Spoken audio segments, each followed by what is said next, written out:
જય શ્રી કૃષ્ણ, જય ગણપતિ બાપા, જય ગણેશજી. આજે છે આપણે સંકટ ચતુર્થી, તો આજે આપણે બનાવીશું ચૂરમાના લાડુ, અને એ પણ ગણપતિ બાપાને પ્રસાદ તરીકે આપણે ધરાવીશું. તો ચાલો ઘઉંના લોટના બનાવીશું. આપણે છે ને ઘઉંનો જાડો લોટ લેવાનો છે, અને તે પણ માપસરથી. તો આ 2 કપ જેવો લઈ લઈએ આપણે. 1.5 બનાવીએ, બહુ થઈ જશે ને. ઘીને આપણે આટલા પ્રમાણમાં દૂધ લઈશું. બનાવ્યું હતું ઘી, એ આપણે વાપરીશું. એના લાડુ ખૂબ જ સ્વાદિષ્ટ બને છે. તો આ આપણે ઘઉંનો લોટ છે. હવે આપણે ઘી લઈશું. મેલ્ટ કરેલું જ છે, એમાં અત્યારે સમર છે એટલે મેલ્ટ કરવાની જરૂર પણ નથી. તો મુઠ્ઠી પડતું આપણે ઘીમાં એડ કરીએ. તો અત્યારે આ મુઠ્ઠી પડતું થઈ ગયું છે. તો વાઈટ બ્રાઉન આટા છે એનું બનાવીએ છીએ. દૂધ પણ ગરમ થઈ ગયું છે, તો એ એડ કરતા જઈશું. કેટલા પ્રમાણમાં દૂધ લાગશે એ ના ખબર, પણ મેં તમને બતાવ્યું હતું એટલે મેં હીટ કર્યું છે. એ કરી દીધો છે, ડો બનાવી લીધો છે. હવે આપણે એના નાના નાના એ બનાવીશું.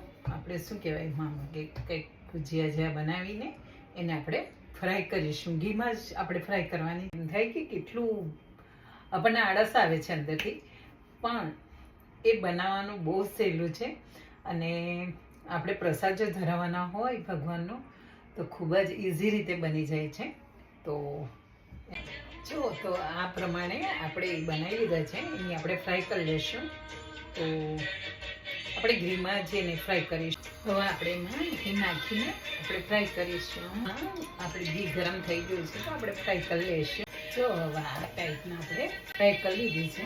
તો હવે આપણે કાઢતા જઈએ. બહુ જ ફાઇન આવી રીતે આપણે પછી એને મિક્સીમાં પીસી લઈએ. ફ્રાય થઈ જ ગઈ છે. તો તેટલામાં છે ને આપણે એલચીને મેં ગોળવાળા બનાવવાના છે આપણે પ્રસાદને. આ રીતના બનીને ફ્રાય કરી લીધી છે. હવે આપણે એને મિક્સીમાં પીસી લઈશું. જો હવે આ ટાઈપનું આપણું થઈ ગયું છે. તો આટલી આપણે ગોળ લઈ લીધું છે, જાગરી લઈ લીધી છે. તો જેટલું તમારે કેટલું મીઠું ખાવું જોઈએ એ પ્રમાણે આપણે પ્રસાદમાં યુઝ કરીશું. આ છે કોકોનટ, ડ્રાય કોકોનટ છે. તમારે જો નાખવું હોય તો નાખી શકીએ, ઓપ્શનલ છે. આ પોપી સીડ છે, ખસખસ કે છે ને એ છે.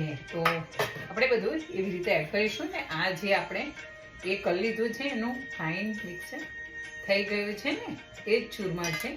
હવે એને આપણે ઘી ગરમ, તો હવે આપણે આ કઢાઈમાં જ પાછું લેવાનું છે. એમાં આટલો જેવો ગોળ લઈ લીધો છે. તો આપણને એટલું બરાબર પ્રમાણમાં આવી જશે. જો હવે આપણો ગોળની કન્સિસ્ટન્સી થઈ ગઈ. આ ચૂરમા છે એ બધું એડ કરી લઈ તમને બતાવું છું. એટલે કે ને ગુજરાતી લોકો આપણે એને બહુ જ સ્વીટ પસંદ હોય છે. લાડુ છે, મોહનથાળ, એ બધી વસ્તુ આપણને ખૂબ જ ભાવતી હોય છે ને. તો સરસ ટ્રેડિશનલ આપણી ડીશ છે, અને સુગંધથી જ આપણને ગમે છે. ગણપતિ બાપાને પણ આપણે આવી રીતે સરસ રીતે પ્રસાદ બનાવીને અર્પણ કરી હોય. ડ્રાયફ્રૂટ ને બધું જે કંઈ નાખવું હોય તો તમે નાખી શકો છો.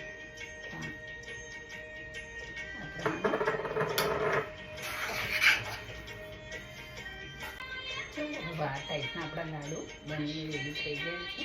એકદમ ઘીમાં બનાવ્યા એટલે મસ્ત બન્યા છે. અને આપણે પોપી સીડ સારા લાડુ બનીને તૈયાર થઈ ગયા છે. કેટલા પ્રમાણમાં બની ગયા છે ને. આપણે બાપાને આ પ્રસાદ ધરીશું. તમે ઓછા ઘીમાં બનાવવા માંગતા હોય તો પણ બનાવી શકો, કારણ કે આ આપણે પ્રસાદ તરીકે અર્પણ કરવાનું છે, એટલે મેં એમાં વધારે ઘી એડ કર્યું છે.